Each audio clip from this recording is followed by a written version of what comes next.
সবাই কেমন আছেন? আশা করি সবাই ভালো আছেন। আজকে আমিও ট্রাই করলাম পোড়া রুটির সাথে দুধ চা। খুবই মজার একটা খাবার।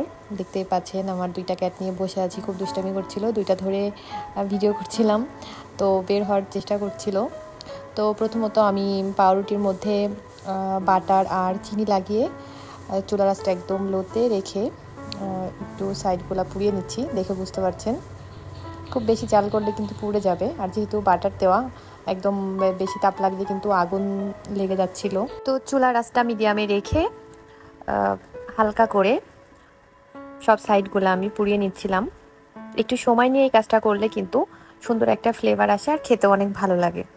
অনেকেই কনডেন্স মিল্ক দেয়, কনডেন্স মিল্ক লাগিয়ে তারপরে পুড়িয়ে নেয়। তো আমি বাটার আর হালকা করে চিনি দিয়েছি। আমার কাছে বাটারের ফ্লেভারটা অনেক ভালো লাগে, তো আমি বাটার দিয়েই পুড়িয়ে নিয়েছি। আমি কিন্তু মাঝে মাঝেই এভাবে দুধ চা রুটি খাই, বাট চিনিটা দেওয়া হয় না, জাস্ট বাটার লাগিয়ে অনেক সময় ফ্রাই প্যানে একটু পোড়া পোড়া করে ফ্রাই করে নিই। পাশেই কিন্তু আমি দুধ চা বসিয়ে দিয়েছি। তো এটা আসলে নর্মাল ঘন দুধের চা, যে মালাই চাটা বলে ওইরকম করে বানাইনি, যে সর উঠিয়ে ওই চাটাও কিন্তু আমি মাঝে মাঝে বানাই, বাট আজকে আর বানাইনি।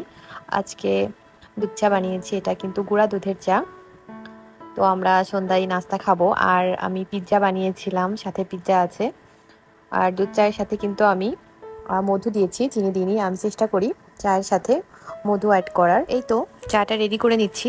আর দুধ চাটা আসলে খুব একটা খাওয়া হয় না। দুধ চাটা খাই মাঝে মাঝে, পরোটা বানাই, আর না হলে চানাচুরের সাথে খাওয়া হয়। চানাচুরের সাথে কিন্তু দুধ চা খেতে অনেক মজা লাগে আমার কাছে। কে কে পছন্দ করেন কমেন্ট করে জানিয়েন। নর্মালি কিন্তু লিকার চাটাই বেশি খাওয়া হয়।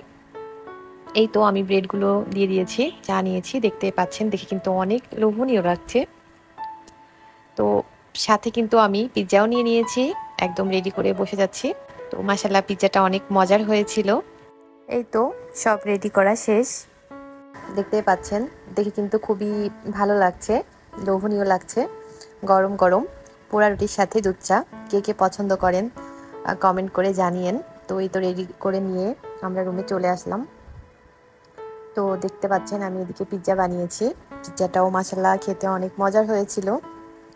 তো এই তো এখন আমাদের নাস্তা, আমরা এখন খাবো।